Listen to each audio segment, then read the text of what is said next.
Universitária FM. Jornalismo, crítica e diversidade. Programa Fora da Curva. A gente fala o que a maioria cala.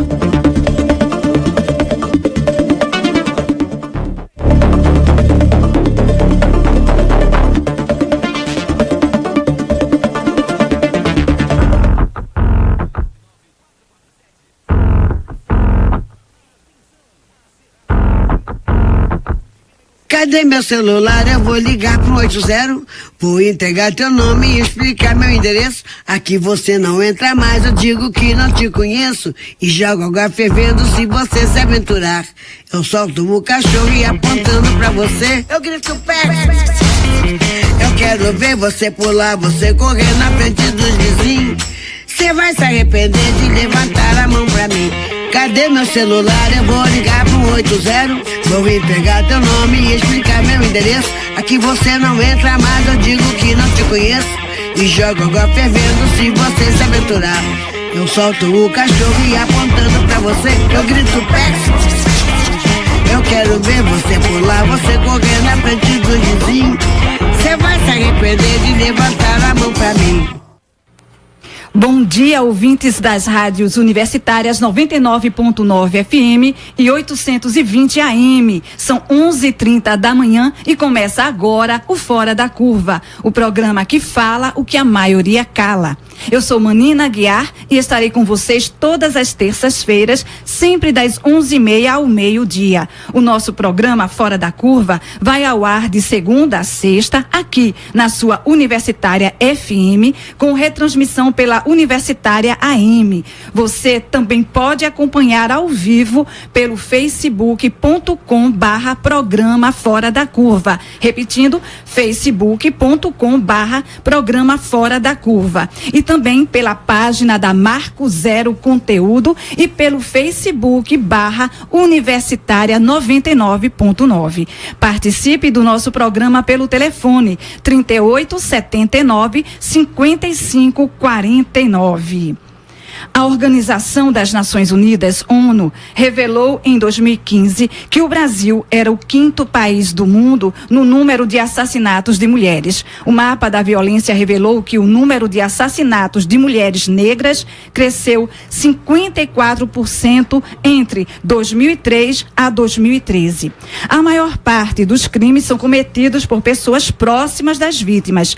33% do total de feminicídios registrados em 2013 foram cometidos pelos parceiros ou ex-parceiros das mulheres. No programa de hoje, queremos saber por que tantas mulheres são assassinadas em Pernambuco. Para debater o assunto com a gente, nós convidamos a educadora social Isabel Santos, do Centro das Mulheres do Cabo. Ela é especialista também em direitos humanos. Bom dia, Isabel, seja bem-vinda. Bom dia, Manina. Bom dia, ouvintes. É um prazer estar aqui. Muito bem, e para analisar como a mídia aborda esta temática, também contamos com a presença no estúdio do jornalista Sérgio Miguel, do Marco Zero Conteúdo. Bom dia, Sérgio. Bom dia, é um prazer estar aqui com vocês. Sérgio, de que forma a imprensa faz a cobertura de notícias ligadas à violência de gênero e assassinato de mulheres aqui em Pernambuco e no Brasil? Tanto em Pernambuco como no Brasil, de maneira geral, é muito parecida. E é uma cobertura enviesada. Esses dados que você falou aí, de quantidade de mulheres mortas, essa parte estatística, você até encontra. Quando você trata estatisticamente, ou quando você trata de maneira mais geral. Mas quando é a história do crime particularmente, essa cobertura acaba ficando enviesada. Que a primeira coisa, que eu acho que isso é muito significativo, que o termo feminicídio não é usado. Você não encontra. A palavra feminicídio não existe no vocabulário da mídia tradicional. Você pode procurar.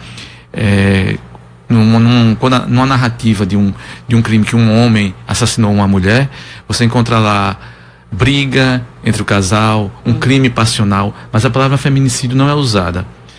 Não que homicídio, você tratar um homicídio, seja errado, mas é impreciso, é incompleto. Essa palavra... E por que é importante se dizer feminicídio? Porque as coisas precisam ter nome. Existe uma lei que regula isso, né? As coisas precisam ser ditas para elas poderem existir, para elas poderem ser problematizadas, para elas poderem ser combatidas, para elas poderem ser prevenidas. Então é importante que se nomeie as coisas, que se diga o nome das coisas. Até para que sejam incorporadas dentro da nossa fala no dia a dia, né? Exatamente. Visibilizando ainda mais a situação. E isso não é dito. Para você ter uma ideia, mesmo quando a presidenta Dilma, em março de 2015, acredito, sancionou a lei do feminicídio, criminalizando o feminicídio, isso não foi manchete dos jornais, isso não teve destaque. A própria sanção da lei não teve destaque. Mais ainda, talvez até pior, mais grave. O editorial da Folha de São Paulo, os principais jornais do país, de maior circulação, de mais prestígio, a própria Folha de São Paulo, em seu próprio editorial, que ali está a palavra do órgão, ali que está defendendo, achou que a sanção da lei do feminicídio era populismo jurídico, está lá escrito no editorial, que era uma extravagância. Então, o próprio editorial de um dos principais jornais, que inclusive quer passar uma imagem de ser um jornal progressista, de um jornal descolado, muitas vezes assim, no marketing do jornal tem isso, acha que é um populismo. Então, aí só daí dá para ver como isso é tratado na grande mídia. É uma coisa. E quando você traz para os casos do dia a dia, e eu não estou entrando aqui nem nesses jornais mais policiais, esses programas mais aí, que aí não tem nem, como todo mundo já debateu, inclusive aqui outras vezes, como esses temas de direitos humanos, como os temas de gênero, essas coisas são tratadas nesses jornais. Mas eu estou falando de jornais como os principais jornais, Folha de São Paulo, Estadão, Globo, jornais daqui, formadores de opinião. Então, ao excluir esse debate sobre feminicídio, você exclui toda a coisa. Então, é o crime passional, é o homem, isso. E quando você pega, eu acho que o assunto que teve mais evidência agora, que gerou uma repercussão muito grande nas redes sociais, que foi a questão do goleiro Bruno e tal. Eu não lembro eu vi isso nos blogs alternativos, nos jornais, nos portais dessa data chamada mídia independente, da mídia alternativa. Mas nos jornais, eu não lembro de ter visto a palavra feminicídio dessa cobertura. E o caso foi tratado, dele ter sido contratado para um clube tal, ele foi tratado como uma estrela, como uma celebridade. Que talvez aí tenha sido a maior gravidade dessa coisa, e que serve, por ser uma coisa de grande repercussão, serve para ilustrar como o assunto é tratado na grande mídia. Muito bem, olha, a nossa produção também entrevistou a mestre em psicologia, Bianca Rocha. Ela é diretora-geral de enfrentamento à violência de gênero contra a mulher da Secretaria da Mulher de Pernambuco, sobre os homicídios de mulheres no estado. Bianca, por que tantas mulheres são assassinadas em Pernambuco? Olha, a gente vive numa cultura machista, né, onde o patriarcado é uma ordem, né, que vem impactando diretamente na vida das mulheres. E nos estudos da Secretaria da Mulher, as mulheres que são mortas no estado de Pernambuco, cerca de 40% morrem pela sua condição de ser mulher, pela condição de gênero. Mas existem também as mulheres que morrem por estarem envolvidas na criminalidade, né, ou vítimas da criminalidade, né, assaltos seguidos de morte pela violência urbana. Isabel, a cada 1h30, uma mulher é assassinada por um homem no Brasil, apenas por ser mulher. Então, como é que nós podemos enfrentar esse problema, hein? Bem, Manina, não é uma receita fácil da gente lidar com ela, né? Para se enfrentar esse problema, a gente precisaria ter menos desigualdades, mais pessoas discutindo o gênero, uma sociedade menos machista e marcada pelo patriarcado. Como bem disse o companheiro Sérgio, como é que a mídia trata essas questões e como é que as pessoas introjetam também essa questão do feminicídio. O feminicídio é um crime de ódio contra a mulher e ele precisa de fato ser exposto e ser colocado em público, para que os próprios governos eles tenham dados que possam olhar para esses dados e implementarem políticas para minimizar essa situação. No entanto, essas questões são muito tratadas com naturalidade. Se naturaliza tudo, inclusive a questão das mulheres serem consideradas menos importantes que os homens. Então, enquanto a gente tiver essa desigualdade, enquanto a escola enquanto a igreja, enquanto as instituições, a própria família, não discutirem as questões de gênero, nós não estaremos diminuindo ou minimizando essa situação de forma fácil. E, paralelo a isso, a gente precisa que os próprios governos implementem políticas públicas que venham a amenizar a situação. Por exemplo, o acesso das mulheres à creche. Isso é uma demanda que nós, do Movimento de Mulheres, vimos cobrando há muito tempo. A falta de creche para uma mulher, né, que tem crianças pequenas, pode gerar também uma situação de violência, porque ela vai permanecer no lar, ela vai permanecer sendo obrigada a fazer todas as tarefas e sofrendo as violências diárias e a falta de divisão de tarefas em casa. Isso precisa também ser discutido, mas hoje, ao contrário, as próprias escolas estão sendo impedidas de discutir gênero. As assembleias e as câmaras estão colocando projetos se opondo a essa discussão. Então, essa desigualdade, enquanto ela for vista de forma natural, vai ser muito difícil da gente minimizar a situação. No entanto, a gente não pode ficar parado. Nós, do Movimento de Mulheres, o Centro das Mulheres do Cabo e outras organizações feministas fazemos a nossa parte. A gente vai para a rua, a gente cobra dos governos, a gente exige que as políticas sejam postas em prática, mas só é uma gotinha no oceano. A gente ainda faz muito pouco com relação à quantidade de homicídios, a grande quantidade de mulheres vítimas de violência nesse país, nesse estado da gente. Então, as demandas estão postas. A gente faz a nossa parte, mas o governo, principalmente, precisa fazer a dele.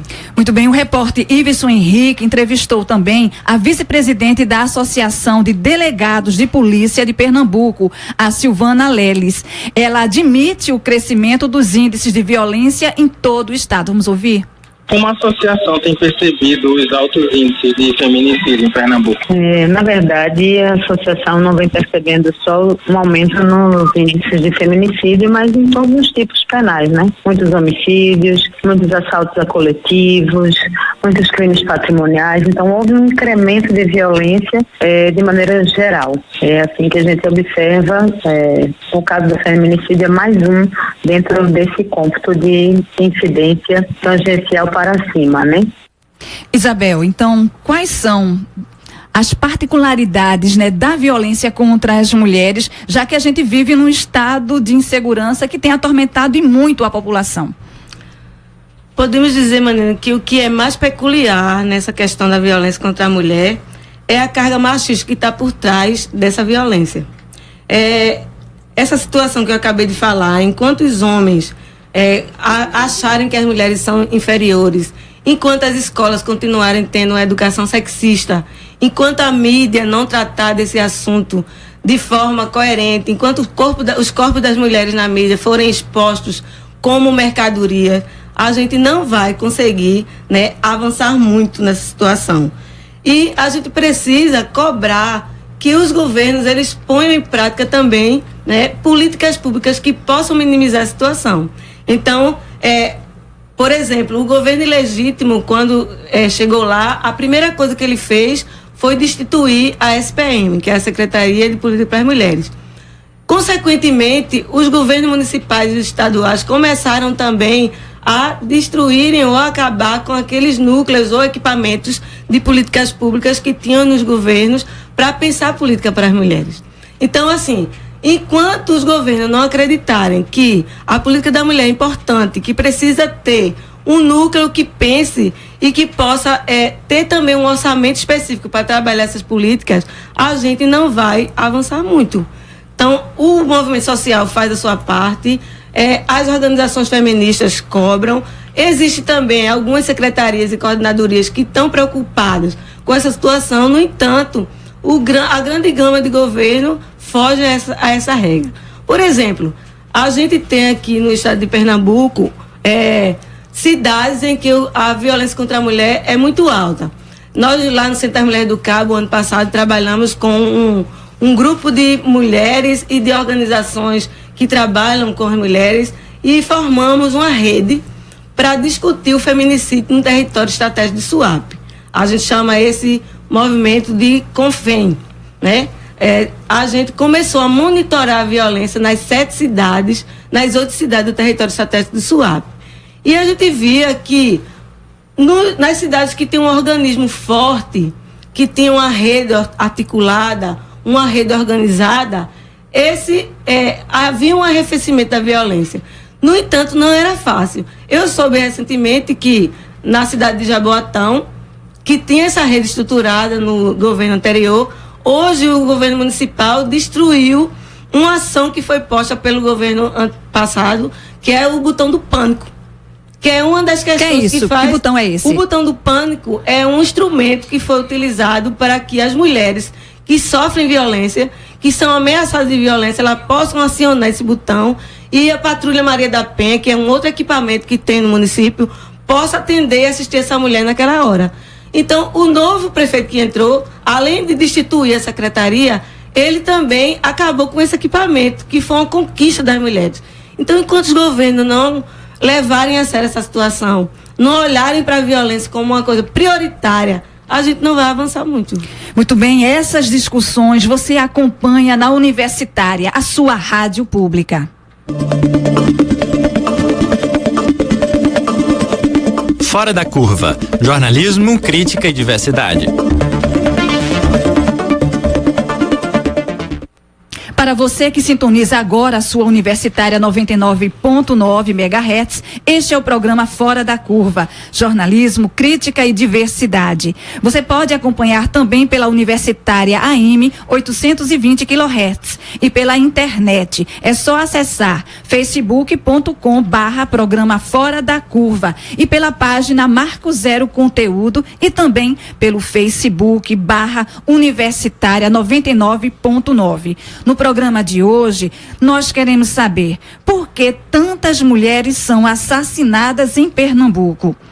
Lembrando que você pode denunciar qualquer tipo de violência contra a mulher. Ligue para 0800 281 8187. Repetindo, 0800 281 8187. Você não precisa se identificar. A Secretaria de Defesa Social de Pernambuco revelou que 58 mulheres foram assassinadas nos 2 primeiros meses de 2017. Foram 13 homicídios a mais em comparação com os meses de janeiro e fevereiro de 2016. Mas qual é a estrutura do Estado para enfrentar o problema? Quem responde é a diretora-geral de enfrentamento à violência de gênero contra a mulher da Secretaria da Mulher de Pernambuco, Bianca Rocha. A gente tem uma política de enfrentamento. Essa política tem uma perspectiva de ter órgãos descentralizados em todo o estado. Então, fazer a divulgação para que as mulheres do estado de Pernambuco possam pedir ajuda, possam denunciar. Então, um canal direto que nós temos é o nosso 0800, que é o 0800 281 8187. A mulher pode ligar de qualquer local do estado, de um telefone fixo ou de um celular. E nessa ligação, ela pode não só denunciar, como obter informações de como pedir ajuda, como ela denunciar qualquer omissão ou mau atendimento do próprio Estado com relação à violência contra a mulher. Segundo a Secretaria da Mulher do Estado de Pernambuco, a Secretaria conta com 180 organismos municipais de políticas para as mulheres e quase 100% do Estado coberto por esta gestão de políticas públicas para as mulheres. Pernambuco tem ainda 37 centros especializados de atendimento para as mulheres em situação de violência, 10 delegacias da mulher, 10 varas de violência doméstica e familiar. O núcleo do Ministério Público e também o núcleo da Defensoria Pública voltados para atender as mulheres. Os serviços que o Estado oferece estão sendo suficientes para atender as mulheres? Quem analisa é o coordenador do Instituto Papai, Cirlei Vieira, organização do Recife que coordena a campanha do Laço Branco, Homens pelo Fim da Violência contra a Mulher. Primeiro, eu acho que é a questão da política, né, de enfrentamento à violência contra a mulher. Aqui em Pernambuco, eu acho que nos últimos anos ele vem sofrendo um retrocesso em termos de atenção, em termos de investimento do Estado, e isso vai fazendo com que a criminalidade, de uma forma geral, cresça. A gente vê os números, em especial também quando se reflete na questão da criminalidade de uma forma geral, a gente vendo a questão dentro de casa, né, nas relações relações de intimidade, né, entre homens e mulheres, né, eles se sentem muito mais à vontade de repercutir essas relações violentas, né, porque se o Estado não toma conta do macro, né, do micro, né, que é as relações de intimidade, ele é mais falho ainda, né? Então eu acho que tem a questão de falta de investimento, tanto em delegacias especializadas, tanto na questão da capacitação de pessoas, né, qualificadas para trabalhar nas poucas delegacias, né, e na rede de proteção à mulher como um todo, né, e isso acaba se refletindo nos números de violência, infelizmente, né, e se não for feito alguma coisa, esses números só tendem a crescer mais ainda. Bom, Isabel, diante desse quadro que está sendo apresentado, né, o que é que o Estado precisa fazer realmente para garantir a segurança das mulheres pernambucanas? Você que tem um contato tão direto com elas. Exatamente, eu participo do Conselho Estadual da Mulher e a gente tem discutido bastante essa questão dos números que a Secretaria vem apresentando. De fato, existe uma vontade política da Secretaria Estadual de ampliar essa política e de favorecer os municípios, ou seja, fazer uma conversa com os gestores para que eles possam implementar organismos de políticas públicas.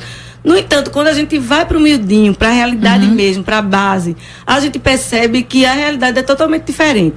A Secretaria divulga que tem 180 hoje equipamentos de política para as mulheres. Pode até existir, Manina, no papel. Mas na prática, como é que esses organismos estão funcionando? Eu tenho contato com vários municípios do interior, principalmente na zona da Mata Sul, onde a gente desenvolve um trabalho lá com mulheres, e existem municípios que tem uma coordenadoria, mas existe apenas uma mulher que está à frente dessa coordenadoria, uma equipe, sem orçamento, sem pessoal, sem estrutura. Então me diga, como é que um organismo desse vai funcionar bem e vai fazer com que essas políticas cheguem até as mulheres? Então, não é fácil, né, para uma coordenadora que está lá em Água Preta, por exemplo, tem uma realidade parecida, em Joaquim Nabuco, fazer com que essas mulheres elas possam denunciar. A gente diz muito, gente, vamos denunciar, a gente fortalece as mulheres para que denunciem, e tem que fazer isso. Sim. Mas nem sempre as mulheres acreditam no Estado, elas não se sentem seguras para denunciar. Quantas mulheres chegam nas delegacias que não são especializadas e elas escutam dos servidores: o que você fez para chegar nessa situação? Que roupa você estava usando para ser estuprada? Você não quer voltar para casa e conversar com seu companheiro para melhor amenizar a situação? Então falta equipamentos para atender essas mulheres, falta centro de referências para que as mulheres cheguem lá primeiro, passem pelo acolhimento para poder se fortalecer e ir para a secretaria. Essa realidade que Bianca apresenta, ela pode ser muito peculiar aqui na capital. Realmente, nas cidades maiores da região metropolitana, existe uma certa estrutura, mas no interior a situação é totalmente outra. Não há secretaria, coordenadoria, centro de referência, delegacia especializada, varas, juizados especializados, que é a rede de enfrentamento, que deveria existir pelo menos nas cidades polos, mas não tem. Então essa mulher se sente totalmente desprotegida, ela não confia de denunciar. Fica somente algumas organizações de mulheres, algumas gatas pingadas, fazendo esse acolhimento, mas não tem essa estrutura. Então, o que é que o Estado pode fazer? Eu digo o que o companheiro do papai falou, mas fortalecer mais as secretarias e coordenadorias, ter mais orçamentos para que essas políticas elas possam chegar a todos os rincões do Estado, não só na metropolitana, nas cidades maiores, mas no interior, que é lá onde acontece principalmente as situações de violência. Articular essa rede especializada. Isso é uma questão muito importante. Lá no Cabo Santo Agostinho, a gente tem uma rede composta por todos os equipamentos. O ano passado a gente estava fazendo uma pesquisa sobre os crimes de feminicídio. Eu cheguei na delegacia e perguntei ao delegado, que antes era um delegado, agora tem um delegado, na delegacia especializada. Quantas mulheres eram atendidas lá que vinham do centro de referência? Eles disseram que não conhecia nenhum tipo de atendimento do centro de referência. Vejam, é um equipamento da rede, o centro de referência precisa estar articulado com a delegacia, mas não existe essa articulação. Então, falha. Quando a rede ela não é articulada, estruturada, ela não vai ajudar as mulheres. As mulheres precisam ter mais esse apoio, se sentirem mais fortalecidas. E essa rede precisa estar articulada. É um outro fator. capacitar os profissionais, com certeza. Os servidores e servidoras que atendem essas mulheres nas delegacias, nos hospitais, pensar nessa coisa da notificação compulsória. Isso precisa ser também ter recurso, e a Secretaria precisa investir isso aí. E uma coisa que nós acreditamos que é muito importante é incluir nos currículos das escolas essa coisa da educação não sexista, discutir gênero, direitos humanos, as causas da violência. Se as crianças e os jovens começarem desde cedo a entenderem, né, que não existe desigualdade, que as pessoas são iguais, né, que as mulheres não têm menos valor que os homens, a gente vai conseguir melhorar isso aí. Isabel, olha só, nós temos a Lei Maria da Penha que prevê penas mais duras para quem agredir as mulheres. Aí a gente emenda, ela está sendo aplicada, e como é que a sociedade pode contribuir para essa questão do feminicídio, já com as suas considerações finais? A Lei Maria da Penha é um ganho para todas nós mulheres. Inclusive nós do Centro fomos pioneiros na aplicabilidade da lei. O Centro das Mulheres do Cabo atendeu a uma mulher que sofria de violência. Foi o primeiro caso de aplicabilidade da Lei Maria da Penha no Brasil. Na época contávamos com a presença da advogada Lucidal Nascimento, e nós fomos as pioneiras.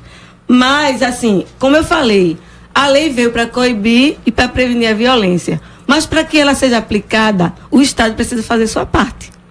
Não há possibilidade dessa lei funcionar se não existir os equipamentos necessários da rede de enfrentamento para que aquela mulher possa também ser atendida. Então, precisa ter mais centro de referência, mais delegacias especializadas de atendimento à mulher, com delegadas e agentes mulheres capacitadas e capacitados para atender essas mulheres. Várias juizados especiais, porque às vezes a mulher é atendida na delegacia, quando o processo chega, né, na vara, ela empanca, porque não é a vara de violência contra a mulher especializada. Vai para a vara comum. E aí o processo roda e não volta. Então a lei, ela até existe uma vontade de ser aplicada em alguns lugares, mas precisa ainda ser muito mais fortalecida, principalmente no interior. Os delegados do interior, eles não reconhecem muito bem a Lei Maria da Penha e tratam as mulheres como se elas fossem culpadas pelos crimes que estão sofrendo. Muito bem. As considerações é dizer que o tempo é curto para discutir um tema tão denso quanto esse, mas agradecer o espaço, e eu acho que espaços como esse precisam ser ampliados para que a gente possa, de fato, ter mais possibilidade de discutir gênero, violência, direitos humanos, que é a nossa praia. Muito bem, o programa de hoje vai ficando por aqui. Muito obrigada pela sua presença, Isabel. E você acompanhou o nosso programa na última meia hora, o nosso muito obrigada também. O programa de hoje teve a produção de Daniel Lamir e Mariana Reis, do Terral Coletivo, de Sérgio Miguel, do Marco Zero Conteúdo, e de Ibenson Henrique, estudante do curso de Rádio, TV e Internet da UFPE. Na coordenação, Ana Veloso, professora do Departamento de Comunicação Social da UFPE. Na apresentação, Manina Aguiar, do Centro das Mulheres do Cabo. Nos trabalhos técnicos, Marco Antônio.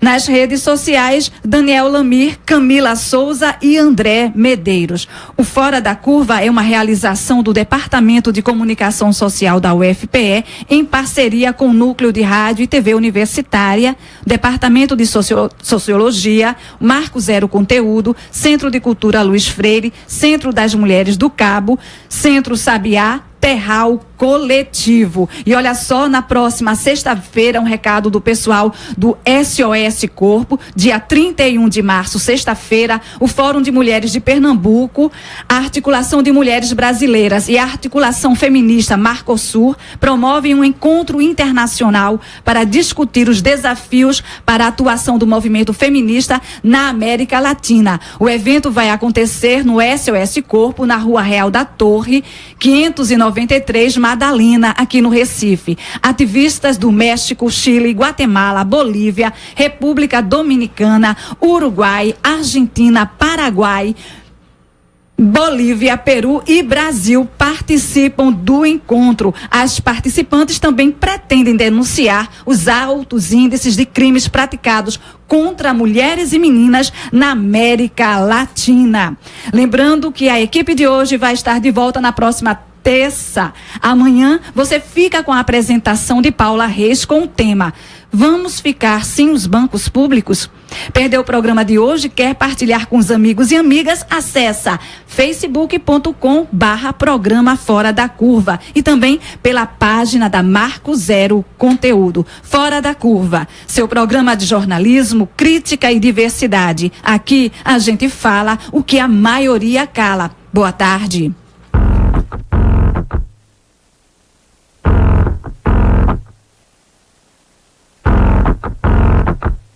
Cadê meu celular? Eu vou ligar pro 80. Vou entregar teu nome e explicar meu endereço. Aqui você não entra mais, eu digo que não te conheço. E jogo água fervendo se você se aventurar. Eu solto o cachorro e apontando pra você, eu grito pé. Eu quero ver você pular, você correr na frente dos vizinhos. Você vai se arrepender de levantar a mão pra mim. Cadê meu celular? Eu vou ligar pro 80. Vou entregar teu nome e explicar meu endereço. Aqui você não entra mais, eu digo que não te conheço. E jogo água fervendo se você se aventurar. Eu solto o cachorro e apontando pra você, eu grito pé. Eu quero ver você pular, você correr na frente do vizinho. Você vai se arrepender de levantar a mão pra mim. Fora da Curva. A gente fala o que a maioria cala. 12h01. Universitária. ZYD 240, 99.9 MHz.